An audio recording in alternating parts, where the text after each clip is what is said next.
ನಮಸ್ಕಾರ ಸ್ನೇಹಿತರೆ, ಪ್ರವಾಸ ಕಥನ ಯೂಟ್ಯೂಬ್ ವಾಹಿನಿಗೆ ತಮಗೆಲ್ಲರಿಗೂ ಆತ್ಮೀಯವಾದಂಥ ಸ್ವಾಗತ. ನಾವಿವತ್ತು ನೋಡ್ತಾ ಇರ್ತಕ್ಕಂಥ ಈ ಜಾಗ ತುಮಕೂರು ಜಿಲ್ಲೆ ಮಧುಗಿರಿ ತಾಲೂಕಿನಲ್ಲಿ ಇರತಕ್ಕಂತಹ ಮಿಡಿಗೇಶಿ ಕೋಟೆ. ವಿಜಯನಗರದ ಅಧೀನದಲ್ಲಿ ಇದ್ದಂತಹ ಪ್ರಮುಖ ಸಾಮಂತ ಸೀಮೆಗಳಲ್ಲಿ ಈ ಮಿಡಿಗೇಶಿ ಪ್ರಾಂತವು ಕೂಡ ಒಂದಾಗಿದ್ದು, ಇದರ ಆಡಳಿತವನ್ನು ಮೊದಲು ಶುರು ಮಾಡಿದ್ದು ನಲ್ಲೋಬ ನಾಯಕ ಎನ್ನುವಂತಹ ಪಾಳೆಯಗಾರ. ನಲ್ಲೋಬ ನಾಯಕನ ವಂಶಾಡಳಿತ ಕೊನೆಗೊಂಡ ನಂತರ ಈ ಪಾಳೆಯ ಪಟ್ಟಿನ ಅಧಿಕಾರ ನಾಗಾರೆಡ್ಡಿ ಎನ್ನುವಂತಹ ಪಾಳೆಗಾರನ ಪಾಲಾಗುತ್ತದೆ. ನಾಗಾರೆಡ್ಡಿಯು ಮಿಡಿಗೇಶಿಯನ್ನು ಆಳಿದಂತಹ ಅಷ್ಟು ಪಾಳೆಗಾರರ ಪೈಕಿ ಪ್ರಮುಖವಾದಂತಹ ಪಾಳೆಗಾರನಾಗಿದ್ದು, ಕೋಟೆಯನ್ನು ಮತ್ತಷ್ಟು ಬಲಪಡಿಸಿ ಕೋಟೆಯ ಕೆಳಭಾಗದಲ್ಲಿ ಶ್ರೀ ವೆಂಕಟರಮಣ ಸ್ವಾಮಿ ದೇವಾಲಯವನ್ನು ನಿರ್ಮಿಸುತ್ತಾನೆ.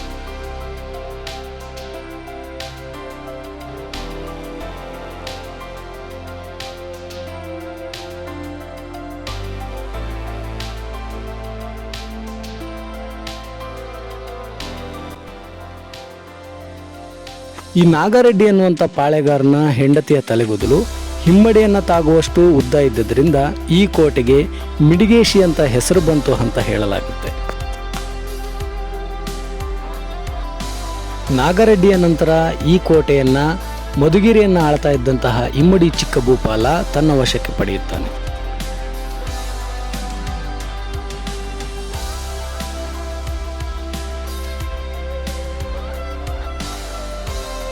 ಈ ಇಮ್ಮಡಿ ಚಿಕ್ಕ ಭೂಪಾಲನ ವಂಶದಲ್ಲಿ ಬರ್ತಕ್ಕಂತಹ ಅಚ್ಚಮ್ಮ ಎನ್ನುವಂತಹ ಹೆಣ್ಣುಮಗಳು ಈ ಕೋಟೆಯನ್ನು ಕೇಂದ್ರವಾಗಿಟ್ಟುಕೊಂಡು ಈ ಸುತ್ತಮುತ್ತಲಿನ ಪ್ರದೇಶಗಳನ್ನು ಕೆಲ ಕಾಲ ಆಡಳಿತ ನಡೆಸುತ್ತಾಳೆ. ಈಕೆಯ ವಿವರಗಳನ್ನು ಒಳಗೊಂಡಂತಹ ಶಾಸನವನ್ನು ಮಧುಗಿರಿಯ ಶ್ರೀ ಮಲ್ಲೇಶ್ವರ ಸ್ವಾಮಿ ದೇವಾಲಯದಲ್ಲಿ ನಾವು ಇವತ್ತಿಗೂ ಕೂಡ ಕಾಣಬಹುದಾಗಿದೆ.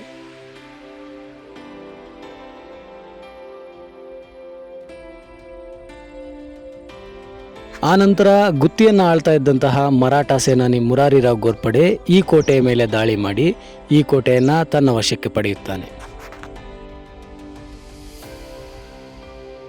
1776ರ ಮಾರ್ಚ್ ತಿಂಗಳಿನಲ್ಲಿ ಮುರಾರಿರಾವ್ನನ್ನು ಸೋಲಿಸಿದಂತಹ ಮೈಸೂರಿನ ಸರ್ವಾಧಿಕಾರಿ ಹೈದರ್ ಅಲಿಯು ಆತನ ವಶದಲ್ಲಿದ್ದಂಥ ಅಷ್ಟೂ ಪ್ರದೇಶಗಳನ್ನು ತನ್ನ ವಶಕ್ಕೆ ಪಡೆಯುತ್ತಾನೆ. ಆಗ ಈ ಮಿಡಿಗೇಶಿ ಕೋಟೆಯ ಆಡಳಿತವು ಮೈಸೂರಿನ ಸರ್ವಾಧಿಕಾರಿಯಾದಂತಹ ಹೈದರ್ ಅಲಿಯ ಕೈ ಸೇರುತ್ತದೆ.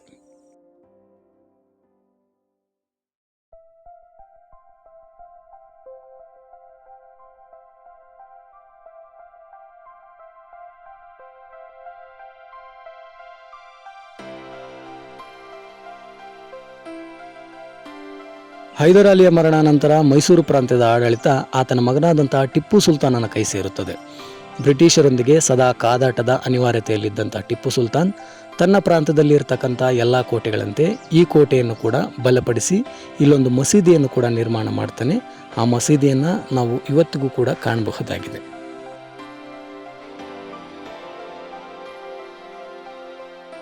ಮಸೀದಿಯ ಎರಡೂ ಬದಿಗಳಲ್ಲಿ 2 ಮಿನಾರ್ಗಳನ್ನು ನಿರ್ಮಾಣ ಮಾಡಲಾಗಿದ್ದು, ಅದರಲ್ಲಿ ಒಂದು ಮಿನಾರನ್ನು ನಿಧಿಯಾಸಿಗಾಗಿ ಒಡೆದು ಕೆಡವಲಾಗಿದೆ.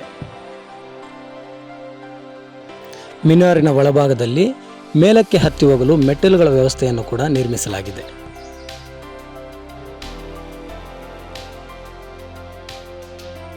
ಈ ಮಿನಾರ್ನಲ್ಲಿ ಕೆಲವೊಂದು ಪುಟ್ಟ ಗೂಡುಗಳ ರಚನೆಯನ್ನು ನಾವು ಕಾಣಬಹುದಾಗಿದ್ದು, ಇವುಗಳನ್ನು ಪಾರಿವಾಳಗಳ ವಾಸಕ್ಕಾಗಿ ನಿರ್ಮಾಣ ಮಾಡಿರುವಂಥದ್ದು. ಅವತ್ತಿನ ಕಾಲಘಟ್ಟದಲ್ಲಿ ಸುದ್ದಿ ಸಮಾಚಾರವನ್ನು ತಲುಪಿಸೋದಕ್ಕೆ ಪಾರಿವಾಳಗಳನ್ನು ಯಥೇಚ್ಛವಾಗಿ ಬಳಸ್ತಾ ಇದ್ರು ಎನ್ನುವಂಥ ಸಂಗತಿ ನಮಗೆಲ್ಲ ಗೊತ್ತಿರುವಂಥದ್ದೇ.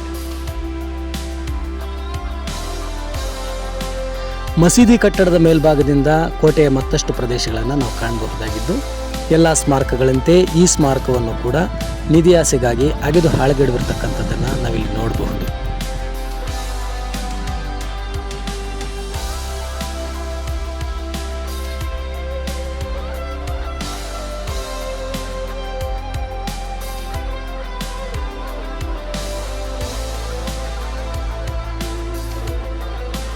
ಸಾವಿರದ 1799ರ ಐತಿಹಾಸಿಕ 4ನೇ ಆಂಗ್ಲೋ ಮೈಸೂರು ಯುದ್ಧದ ಸೋಲಿನ ನಂತರ ಈ ಪ್ರಾಂತ್ಯದ ಆಡಳಿತವು ಮೈಸೂರಿನ ಒಡೆಯರಾದಂತಹ ಮುಮ್ಮಡಿ ಕೃಷ್ಣರಾಜ ಒಡೆಯರ ಕೈ ಸೇರುತ್ತದೆ. ಆ ನಂತರದ ಕಾಲಘಟ್ಟದಲ್ಲಿ ಯುದ್ಧದ ಸ್ವರೂಪ ಬದಲಾಗಿದ್ದರಿಂದ ಯುದ್ಧಗಳಲ್ಲಿ ಕೋಟೆಗಳ ಪ್ರಾಮುಖ್ಯತೆ ಕಡಿಮೆಯಾಗಿ ಅವು ಇವತ್ತು ನಾವು ನೋಡ್ತಾ ಇರ್ತಕ್ಕಂಥ ಇಂದಿನ ಪಾಳು ಸ್ಥಿತಿಗೆ ತಲುಪಿತು.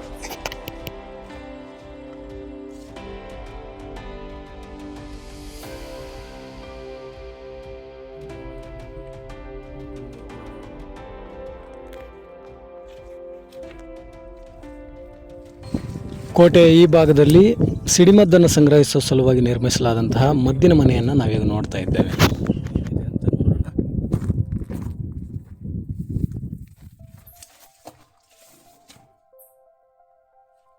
ರೂಪದ ಗಿಡಮೂಲಿಕೆ ಇದೆ.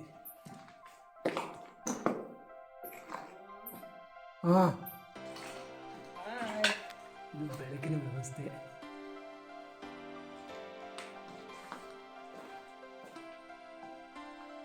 ಬಹುಶಃ ಯಾರು ಇಲ್ಲಿ ವಾಸ ಮಾಡಿದ್ದಾರೆ. ಇದನ್ನು ತಮ್ಮ ವಾಸದ ಮನೆಯನ್ನಾಗಿ ಮಾಡಿಕೊಂಡಿದ್ದಾರೆ. ಸ್ವಲ್ಪ ದಿನ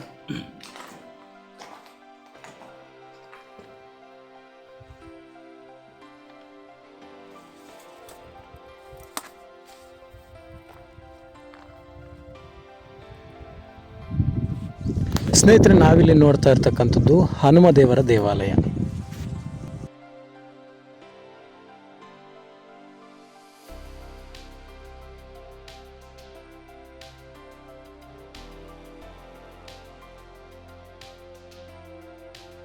ಕೋಟೆಯ ನೀರಿನ ಅವಶ್ಯಕತೆಗಳಿಗಾಗಿ ಇಲ್ಲೊಂದು ಬೃಹತ್ತಾದಂತಹ ನೀರಿನ ಕೊಳವನ್ನು ನಿರ್ಮಾಣ ಮಾಡಲಾಗಿದೆ.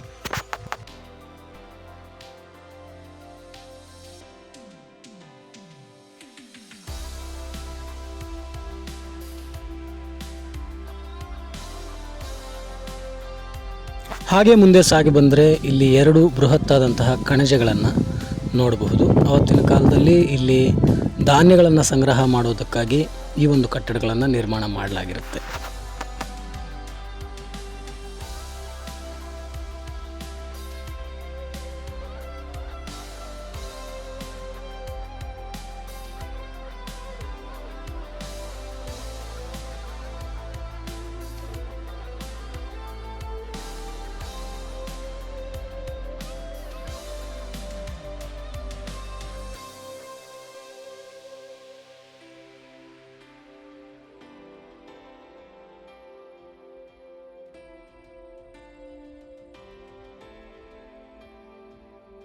ಆ ಕಣಜಗಳ ಪಕ್ಕದಲ್ಲೇ ಇರತಕ್ಕಂಥ ದಾರಿಯನ್ನು ಅನುಸರಿಸಿದ್ರೆ ನಾವು ಕೋಟೆಯ ಮುಖ್ಯವಾದಂಥ ಭಾಗಕ್ಕೆ ಬಂದು ತಲುಪ್ತೇವೆ.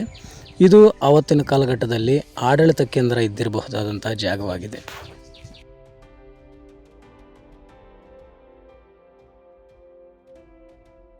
ಸ್ನೇಹಿತರೆ, ನಾವೀಗ ನೋಡ್ತಾ ಇರ್ತಕ್ಕಂಥದ್ದು ಕೋಟೆಯ ಅರಮನೆಗೆ ಸಂಬಂಧಪಟ್ಟಂಥ ಅವಶೇಷಗಳನ್ನು.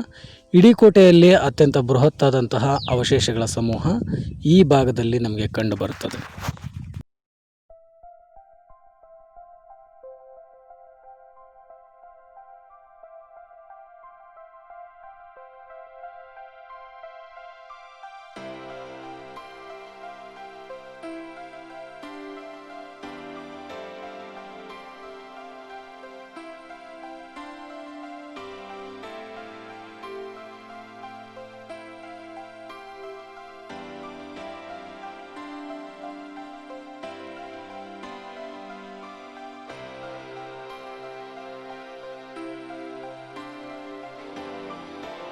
ಅರಮನೆಯ ಅವಶೇಷಗಳ ಹಿಂಭಾಗದಲ್ಲೇ ನಮಗೆ ಎರಡು ಬೃಹತ್ತಾದಂತಹ ಧಾನ್ಯದ ಕಣಜಗಳು ಕಂಡುಬರುತ್ತವೆ. ಅರಮನೆಯ ರಾಜಪ್ರಮುಖರ ಅವಶ್ಯಕತೆಗಳಿಗಾಗಿ ಇವೆರಡರಲ್ಲಿ ಒಂದರಲ್ಲಿ ರಾಗಿಯನ್ನು ಮತ್ತೊಂದರಲ್ಲಿ ಭತ್ತವನ್ನು ಸಂಗ್ರಹಿಸಿ ಇಡಲಾಗ್ತಾ ಇತ್ತು.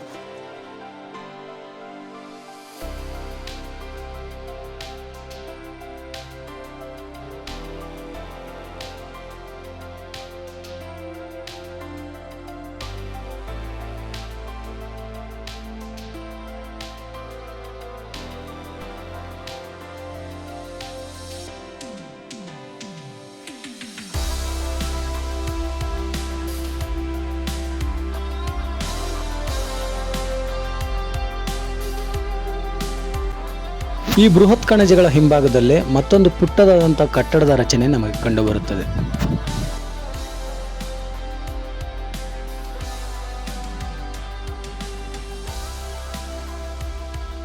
ಈ ಕಟ್ಟಡದ ಒಳಭಾಗದಲ್ಲಿ ಕೋಣೆಗಳನ್ನು ನಿರ್ಮಾಣ ಮಾಡಲಾಗಿದ್ದು ಅಲ್ಲಿ ಒಂದು ಬೃಹತ್ತಾದಂಥ ತೊಟ್ಟಿಯನ್ನು ಕೂಡ ನಿರ್ಮಿಸಲಾಗಿದೆ. ಈ ತೊಟ್ಟಿಯಲ್ಲಿ ಅವತ್ತಿನ ಕಾಲಘಟ್ಟದಲ್ಲಿ ಇಡೀ ಕೋಟೆಗೆ ಬೇಕಾಗುವಷ್ಟು ಎಣ್ಣೆಯನ್ನು ಸಂಗ್ರಹ ಮಾಡಿ ಇಡಲಾಗ್ತಾ ಇತ್ತು.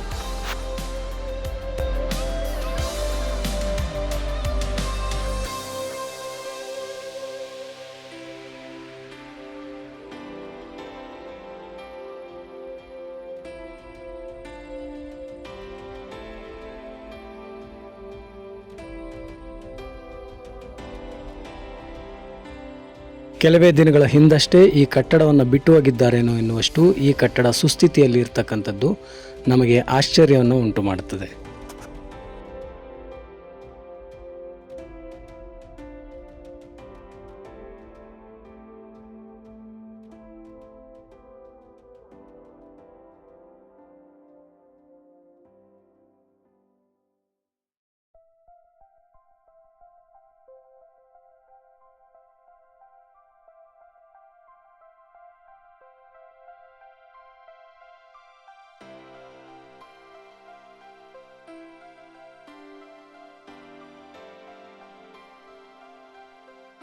ಕೋಟೆಯಲ್ಲಿ ಇಷ್ಟೊಂದು ಕಡಿದಾದಂಥ ಈ ಜಾಗದಲ್ಲಿ ಈ ರೀತಿಯಾದಂಥ ಬೃಹತ್ ಗೋಡೆಯನ್ನು ಹೇಗೆ ಕಟ್ಟಿದ್ರು ಅನ್ನೋದೇ ಒಂದು ಆಶ್ಚರ್ಯ.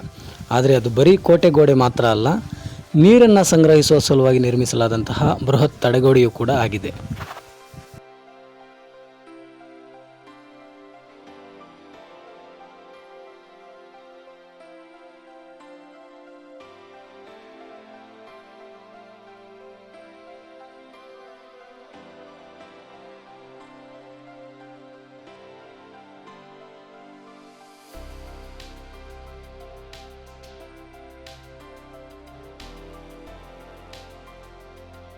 ಸ್ನೇಹಿತರೆ, ಕೋಟೆಗೆ ಸಂಬಂಧಪಟ್ಟಂತಹ ಮತ್ತೊಂದು ನೀರಿನ ಕೊಳವನ್ನು ನಾವೀಗ ನೋಡ್ತಾ ಇದ್ದೇವೆ. ಇದರಲ್ಲಿ ವರ್ಷದ ಎಲ್ಲ ಕಾಲದಲ್ಲೂ ಕೂಡ ನೀರು ಲಭ್ಯವಿರುತ್ತೆ. ಆ ಪಕ್ಕದಲ್ಲೇ ಮಂಟಪದ ರೀತಿಯಾದಂತಹ ರಚನೆಯನ್ನು ನಾವು ಕಾಣಬಹುದಾಗಿದೆ.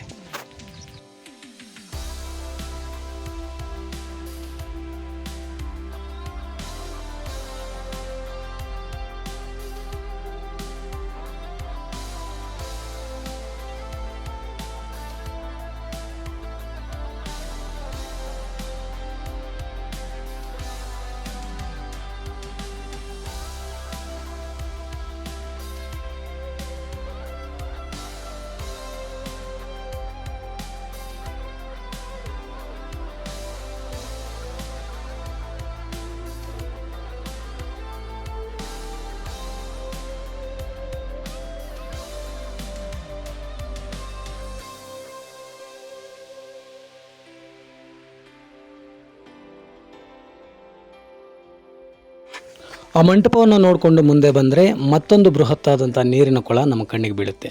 ಇದರಲ್ಲೂ ಕೂಡ ನೀರಿರ್ತಕ್ಕಂಥದ್ದನ್ನು ನಾವು ಕಾಣಬಹುದಾಗಿದೆ.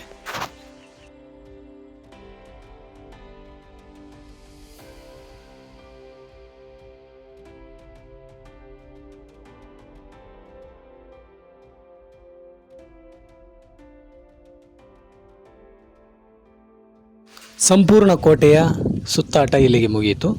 ಈಗ ಹಿಂದಿರುಗುವ ಸಮಯ. ಹಿಂದಿರುಗಬೇಕಾದ್ರೆ ನಮಗೆ ಮತ್ತೊಂದು ನೀರಿನ ಕೊಳ ಕಣ್ಣಿಗೆ ಬಿತ್ತು, ಆದರೆ ಅದರಲ್ಲಿ ನೀರು ಇರಲಿಲ್ಲ. ಇಲ್ಲಿ ಬಂದು ಇದರಲ್ಲಿ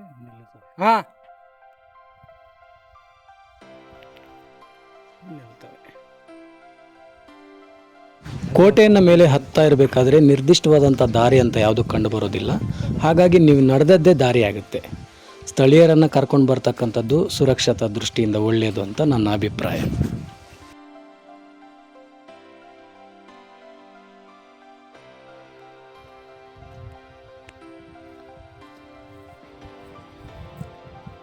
ಆಸಕ್ತರು ಯಾರಾದರೂ ಇದ್ದರೆ ಬೇಗ ಬಂದು ನೋಡ್ಕೊಂಡು ಬಿಡಿ ಕೋಟೆನ. ಯಾಕಂದರೆ ಹೋಗೋ ದಾರಿಗಳೆಲ್ಲ ಮುಚ್ಚೋಗ್ತಾ ಇದ್ದಾವೆ. ಮೇಲೆ ಕರಡಿಗಳು ಬೇರೆ ಜಾಗ ಪಡ್ಕೊತಾ ಇದ್ದಾವೆ. ಸೊ ಆದಷ್ಟು ಬೇಗ ಬಂದು ನೋಡ್ಕೊಳ್ಳಿ. ಒಂದು ಸ್ವಲ್ಪ ದಿನಕ್ಕೆ ಈ ದಾರಿ ಎಲ್ಲ ಮುಚ್ಚೋಗುತ್ತೆ, ಅನುಮಾನವೇ ಇಲ್ಲ.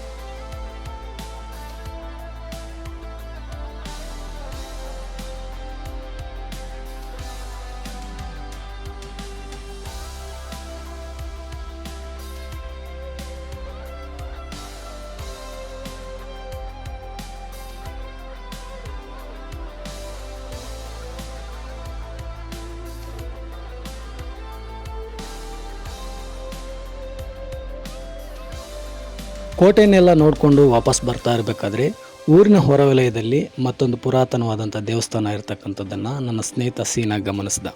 ಇದೀಗ ಅಲ್ಲಿಗೆ ಹೊರಡ್ತಕ್ಕಂಥ ಸಮಯ.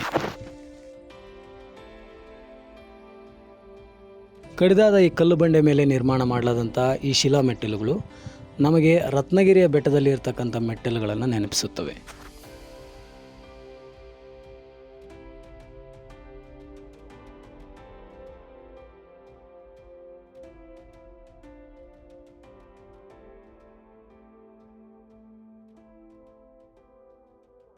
ಬೆಟ್ಟ ಹತ್ತಬೇಕಾದ್ರೆ ನಮ್ಮ ಕಣ್ಣಿಂದ ತಪ್ಪಿಸ್ಕೊಂಡಿದ್ದಂತಹ ಒಂದು ದ್ವಾರ ಈಗ ನಮ್ಮ ಕಣ್ಣಿಗೆ ಬಿತ್ತು. ಅದು ಹೇಗಿದೆ ಅಂತ ನೀವು ಒಮ್ಮೆ ನೋಡಿಬಿಡಿ.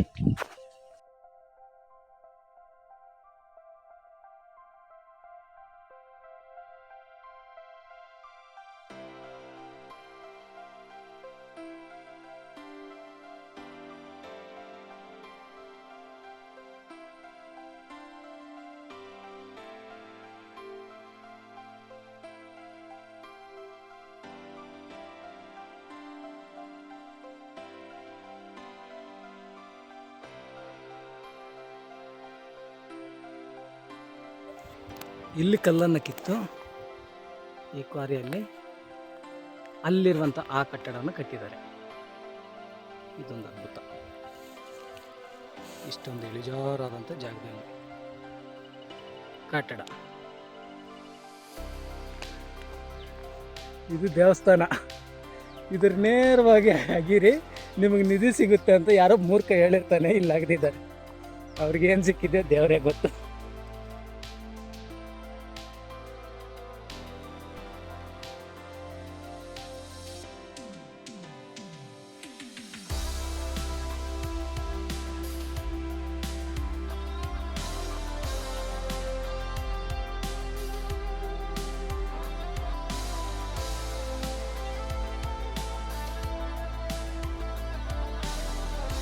ಸ್ನೇಹಿತರೆ, ನಾವಿಲ್ಲಿ ನೋಡ್ತಾ ಇರ್ತಕ್ಕಂಥದ್ದು ಲಕ್ಷ್ಮೀನಾರಾಯಣ ಸ್ವಾಮಿ ದೇವಾಲಯ. ಈ ದೇವಾಲಯ ಮಿಡಿಗೇಶಿಯ ಪುರಾತನ ದೇವಾಲಯಗಳ ಪೈಕಿ ಒಂದಾಗಿದೆ.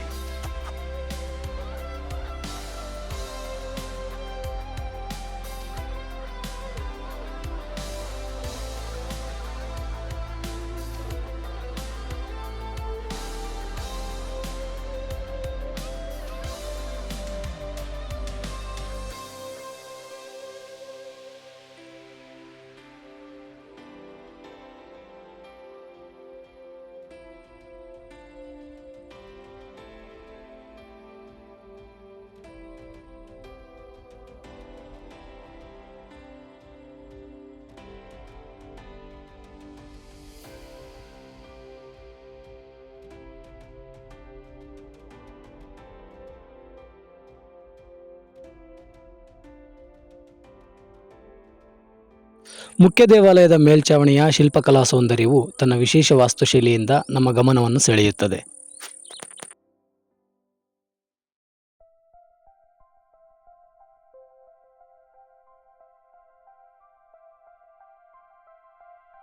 ಈ ಆಲಯದಲ್ಲಿ ಅನ್ನಪ್ರಸಾದವನ್ನು ಸ್ವೀಕರಿಸಿ ನಮ್ಮ ಇವತ್ತಿನ ಪ್ರವಾಸವನ್ನು ಕೊನೆಗೊಳಿಸಿದೆವು.